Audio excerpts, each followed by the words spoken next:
여러분 혹시 요즘 이런 생각 하신 적 있으신가요? 내가 앞으로 어디에서 살아야 하지? 월세만 내다가 한 해, 두 해가 지나가는데 결국 남는 건 뭐지? 이제는 정말 좀 편하게 숨 쉬며 살고 싶다. 이런 마음 정말 당연한 마음입니다. 집은 단순히 잠만 자는 공간이 아니라 내가 괜찮아질 수 있는 공간이기 때문이에요. 그런데 지금의 주거 시장은 너무 낯설고 복잡합니다. 검색해도 이해가 안 되고 물어봐도 다들 제각각 다른 얘기를 합니다. 그래서 오늘부터 우리는 집을 다시 원점에서 이해하는 여정을 시작합니다. 이 시리즈의 이름은 여임주. 여러분의 임대주택을 찾아드립니다. 시리즈에는 두 가지 의미가 담겨 있어요. 첫 번째는 여러분의 임대주택. 이건 남의 집 이야기가 아니라 지금 영상을 보고 있는 여러분의 집이라는 뜻입니다. 두 번째, 여의주에서 가져온 상징입니다.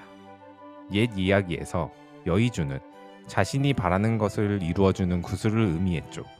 저는 지금 시대에 우리에게 필요한 여의주는 내가 안전하게 머물 수 있는 집이라고 생각합니다. 그래서 이 시리즈는 총 7개의 별로 이루어져 있습니다. 국민임대, 영구임대, 행복주택, 그리고 통합공공임대와 장기전세, 그리고 청년 안심주택, 신청준비 총정리, 가점 계산, 입주 시스템 이해. 하나씩 천천히 따라가다 보면 여러분은 어느 순간 단순히 정보를 보는 사람이 아니라 직접 보고 판단하고 신청할 수 있는 사람이 되어 있을 겁니다.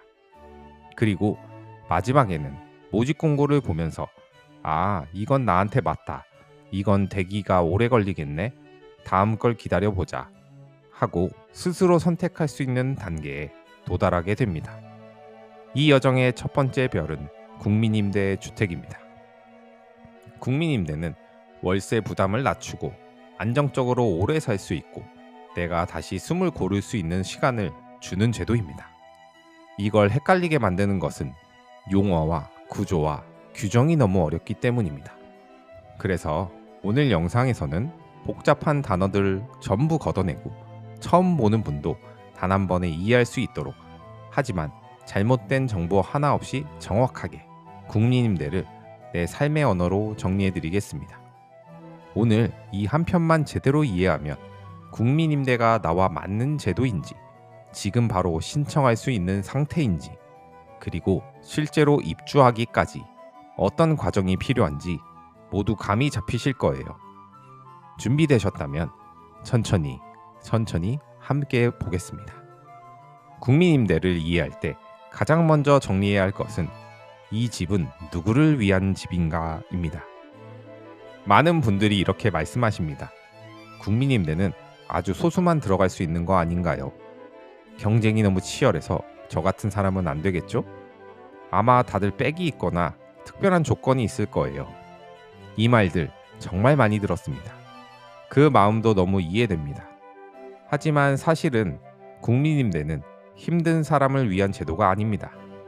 국민임대는 지금 살아내고 있는 사람을 위한 제도입니다. 무슨 말이냐면 가난한 사람만, 신체 조건이 있는 사람만, 특정 자격이 있는 사람만 들어갈 수 있는 집이 아니라는 뜻입니다. 국민임대가 만들어진 목적은 아주 명확합니다. 누구에게나 다시 일어설 수 있는 시간을 주기 위해.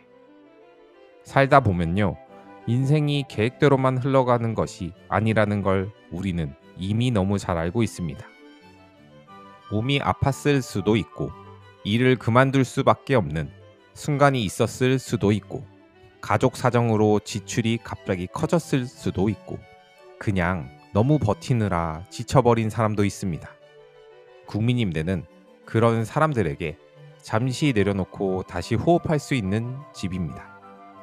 월세가 낮습니다. 보증금도 조정 가능합니다. 그리고 무엇보다 오래 살 수 있습니다. 사람이 다시 살아나는 데에는 시간이 필요합니다. 건강을 회복하는 데도 시간이 필요하고, 다시 일하고 싶은 의지가 생기는 데에도 시간이 필요합니다. 그래서 국민임대의 거주기간은 2년, 2년을 반복하여 최대 30년까지 연장 가능합니다. 30년은 누군가에게는 인생의 절반이고 누군가에게는 다시 출발선 앞에 설 수 있는 충분한 시간입니다. 그래서 국민임대를 숫자만으로 보지 않았으면 좋겠습니다. 보증금 얼마, 월세 얼마 이걸로만 평가하지 않았으면 좋겠습니다. 이건 값싼 집이 아니라 삶을 다시 세울 수 있는 시간의 공간입니다. 그리고 이걸 들으시면서 혹시 이런 생각이 드는 분이 계실 겁니다. 근데 나는 해당될까? 그 질문이 들었다면 이미 잘 하고 계신 겁니다. 왜냐하면 여기서부터는 조건이 아니라 확인의 과정이기 때문입니다. 이제 많은 분들이 가장 궁금해하시는 부분으로 들어가겠습니다. 그럼 국민임대는 실제로 얼마 드나요? 여기서 제일 중요한 건 싸냐 비싸냐가 아니라 지속할 수 있느냐입니다. 월세가 30만 원이든 70만 원이든 그 금액을 한 달, 두 달, 1년, 2년, 10년 그렇게 계속 유지할 수 없다면 그 집은 결국 나의 집이 아닙니다. 국민임대는 계속 감당할 수 있는 비용을 바탕으로 설계되어 있습니다. 그래서 비용은 크게 세 가지로 나뉩니다. 보증금, 월세, 관리비. 하나씩 아주 쉽게 볼게요. 국민임대의 월세는 지역, 평형, 건물 연식에 따라 차이가 있지만 기본적으로는 일반 전월세보다 확실히 낮습니다. 예시로 39제곱미터인 약 12평 기준 월세는 14만 원에서 28만 원 선에서 형성됩니다. 이 금액은 시장의 변화에 따라 갑자기 오르지 않습니다. 즉, 다음 달 걱정 없이 사는 첫 번째 집이 될 수 있는 구조입니다. 관리비는 난방 방식, 단지 규모, 공용 시설 여부에 따라 달라집니다. 그래서 관리비는 절대값이 아니라 범위로 이해하는 게 정확합니다. 일반적으로는 39형 기준으로 관리비는 7만 원에서 12만 원 사이에 형성됩니다. 여기서 중요한 건 관리비는 내가 통제할 수 없는 비용처럼 느껴지지만 조회와 비교는 누구나 할 수 있다는 점입니다. 관리비는 K아파트라는 사이트에서 해당 단지 검색을 하면 평형별 평균 관리비를 바로 알 수 있습니다. 검색해서 단지를 선택하고 관리비를 비교하는데 단 30초면 됩니다. 내가 들어가려는 단지의 관리비 평균을 찾는 방법은 더보기에서 링크를 드릴 테니 확인하시면 됩니다. 그래서 예시를 들어보면 실제 국민임대 단지 39형 기준으로 보증금 2,300만 원, 월세 19만 원, 관리비 7만 원에서 10만 원으로 총 주거비가 약 26만 원에서 30만 원 사이. 이 금액은 혼자 사는 원룸 전세와 비교하면 절반 수준이고 생활형 오피스텔과 비교하면 3분의 1 수준입니다. 하지만 중요한 건 이 숫자가 아니라 이 금액으로 5년, 10년, 20년을 살 수 있다는 가능성입니다. 국민임대의 비용 구조는 내가 지금 가진 돈이 많지 않아도, 내가 지금 벌고 있는 소득이 크지 않아도 버틸 수 있는 집을 주기 위한 설계입니다. 그리고 이 버틸 수 있음은 사람을 살립니다. 삶이 고르고 몸이 회복되고 생각이 정리되고 다시 할 수 있는 힘이 돌아옵니다. 국민임대는 단순히 비용이 낮은 집이 아니라 회복의 시간을 주는 집입니다. 자, 이제 정말 중요한 부분입니다.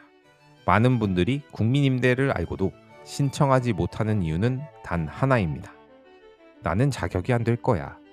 하지만 제가 상담한 수천 명 중 정말로 자격이 안 되는 분은 극히 일부였습니다. 대부분은 내가 가능한 사람인지조차 확인하기 전에 스스로 포기하고 계셨습니다. 그러니까 이제는 조건을 판단하는 것이 아니라 조건을 확인해보는 단계로 함께 가보겠습니다. 무주택 세대 구성원으로 본인과 세대 전원에 집이 없어야 하며 우리 가족 중 누구도 주택 명의가 없어야 합니다. 소득 기준은 도시근로자 평균 소득 70% 이하로 1인 251만 원, 2인 383만 원, 3인 533만 원, 4인 600만 원 수준입니다. 버는 돈이 많지 않을수록 오히려 더 유리합니다. 자산 기준은 총 자산 및 자동차 가액 기준이 있으며 집, 전세 보증금, 자동차를 합친 금액이 일정 기준 이하여야 합니다. 일반적인 기준으로는 총 자산가액이 3억 3,700만 원 이하, 자동차 가액은 4,563만 원 이하여야 합니다. 거주지 요건은 전국 어디서든 지원이 가능하게 되어 있지만 개인적인 견해로는 실질적으로 당첨이 되려면 해당 거주지에 거주하고 있으셔야 합니다. 대개 1순위는 해당 주택이 있는 거주자가 우선이 되게 됩니다. 인접 지역의 경우 2순위, 그 외 지역은 3순위로 선정되게 됩니다. 다만 50제곱 이상의 주택의 경우는 주택청약저축 가입 24회 납입 이상이 1순위로 조건이 달라집니다. 그래서 50제곱 이상의 주택이라면 어디서든 지원이 가능한 장점이 있습니다. 배점 기준은 해당 지역 계속 거주 기간, 청약 납입 횟수, 미성년자 수 등을 따져서 배점을 체크하게 되고 배점이 높은 순으로 입주자 순위가 부여되게 됩니다. 여기서 집중! 정말 궁금하신 건 그래서 내가 당첨이 될 수 있을까?인데 이런 조건들이 되면 무조건 당첨이 된다고 생각하신다면 틀렸습니다. 사실 무주택자 소득 자산 기준은 사실 기본 조건입니다. 여기서 안 맞으면 아예 신청이 불가합니다. 그리고 해당 공고가 나온 주택이 있는 거주지에 해당이 된다면 가능성이 생깁니다. 해당 거주지가 아니라 타 지역이라면 이미 힘들다고 봐야 합니다. 다만 지방의 소도시나 외진 지역에 있는 곳이라면 누구나 신청해도 가능성이 높습니다.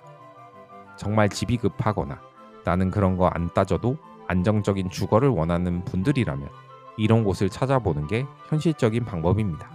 정말 이걸 보고 임대주택을 신청하고 싶어 하시는 분들을 위해 정말 솔직하면서도 현실적으로 말씀드리는 겁니다. 국민임대주택뿐만 아니라 모든 공공주택에 들어간다는 건 쉬운 일이 아닙니다. 위에 말씀드린 소도시나 외진 곳을 제외하고 주요 도시나 위치가 좋은 곳이라면 그만큼 수요가 높기에 공급 대비 수요가 매우 부족합니다. 그렇기에 많은 분들이 경쟁을 하게 되니 당연히 보통 조건으로는 당첨이 안 되고 떨어지는 게 일반적입니다. 이야기가 길었습니다. 그래서 현실적인 결론으로 가능성이 있는 방법을 소개합니다. 이게 오늘 컨텐츠의 가장 중요한 부분이니 집중해서 들어주세요. 내가 사는 거주지에 5년 이상 거주인 상태에서 해당 지역의 모집 공고로 나온 주택 청약 저축 통장 납입 60일의 이상, 그리고 수급자나 한부모 가족, 국가유공자, 65세 이상이면서 차상위 계층, 65세 이상의 직계 존속을 부양하는 경우, 이 정도의 조건은 돼야 당첨 가능성이 있다고 말씀드립니다. 대체로 제 채널 시청자분들이 어르신들이 많으시니 이 정도 조건이 최고인 상태라고 보시면 됩니다. 그래야 수도권이나 경쟁 지역에서도 경쟁력을 가질 수 있게 됩니다. 이러한 조건인 분들도 생각보다 많기에 서울의 주요 지역들은 경쟁률이 너무 높아서 점수가 높아도 된다는 보장이 없습니다. 이러한 정보들을 공부해 가면서 내가 어떠한 주택에는 가능성이 있는지를 정확히 판단할 수 있어야 임대주택에 당첨이 되고 입주가 가능한 것입니다. 복잡하고 어려울 순 있지만 제 채널을 통해서 하나씩 배워가시면 진짜 임대주택을 신청해보고 당첨까지 가는 행운을 누리시기 바랍니다. 여기서 가장 큰 오해가 있습니다. 소득이 적으면 안 되죠? 아닙니다. 오히려 소득이 낮을수록 더 적합합니다. 연금만 받으면 인정이 안 되죠? 아닙니다. 연금은 소득으로 인정됩니다. 혼자 사는데 가능해요? 가능합니다. 국민임대는 1인 가구도 당연히 신청할 수 있습니다. 예시를 보며 설명해 드리겠습니다. 62세 A씨는 국민연금 78만원, 기초연금 32만원, 자동차 없음, 전세 자가 없음, 총소득 110만원, 자산 기준 문제 없음, 1인 세대 기준 소득 요건 충분히 충족. 이 경우 국민임대 신청이 가능합니다. 중요한 건 포기하는 사람은 스스로 포기한다는 점입니다. 해보지 않으면 아무 일도 일어나지 않습니다. 사실 제일 중요한 부분은 여기인데 여기에서 많은 분들이 한 번 더 막히는데요. 국민임대는 당첨 이콜 바로 입주가 아닙니다. 대부분은 예비 입주자로 선정됩니다. 예비 입주자 번호를 받으면 해당 단지에서 집이 비는 순서대로 연락을 받습니다. 이걸 공가 발생이라고 부릅니다. 즉, 기다리는 시간이 존재합니다. 하지만 이 기다림은 정체가 아니라 진행 중인 과정입니다. 일반적인 평균 대기 기간에 대해서 알아보겠습니다. 신축 단지의 경우는 2년에서 5년 정도로 첫 입주자들이 거주 지속 비율이 높습니다. 10년 이상 단지는 6개월에서 2년으로 이사나 거주 이동이 많아 회전이 빠른 편입니다. 단 좋은 입지 조건이라면 오래 걸릴 수 있습니다. 고령자 비율이 높은 단지는 6개월에서 1년 정도로 자연 이주나 요양, 동거 전환 등으로 공가 발생이 잦은 편입니다. 즉, 시작은 지금에 두고 기회는 시간이 조금 지나면 찾아옵니다. 그리고 어느 날 문득 전화 한 통이 옵니다. 입주 가능 세대가 발생했습니다. 입주 의사 있으신가요? 국민임대는 운이 아니라 전략입니다. 아주 간단한 4가지 방향성만 기억하시면 됩니다. 39제곱미터부터 시작하면 가장 회전이 빠르고 대기기간이 짧아서 가능성이 높아집니다. 어느 정도 오래된 단지를 먼저 보면 이사 빈도가 높아 공가가 자주 발생합니다. 생활권 기준으로 확장 선택을 하셔야 합니다. 딱 여기만 고집하면 대기기간이 엄청 길어질 수 있습니다. 공고에서 공가가 많은 경우라면 빠른 입주가 가능하게 됩니다. 즉, 집을 찾는 것이 아니라 집이 나를 찾아올 수 있도록 자리를 만들어 두는 것입니다. 오늘 우리는 첫 번째 별을 밝혔습니다. 이제부터 총 7개의 시리즈를 하나씩 따라가면서 우리는 임대주택을 어렵고 복잡한 제도가 아니라 내가 직접 선택할 수 있는 주거의 형태로 바꾸게 될 것입니다. 그리고 이 시리즈가 끝나는 순간 여러분은 모집 공고를 보고 이건 나한테 맞다, 신청하자 하고 스스로 판단할 수 있게 될 겁니다. 이건 집을 얻는 과정이 아니라 내 삶을 다시 세우는 과정입니다.